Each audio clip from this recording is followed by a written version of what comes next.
more deaths per year because of fentanyl poisoning than we had in the entire time we were in Vietnam, and they're saying they don't want to get those individuals out of this country.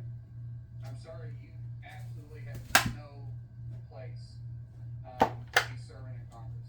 When I first got there 13 years ago, I would never have thought we're in the position we're in today. I mean, unfortunately, the Democrat Party is not the Democrat Party of JFK anymore. It's the Democrat Party of Bernie Sanders, who openly claims to be a socialist communist. That's not the foundation of this country. We can disagree on policy.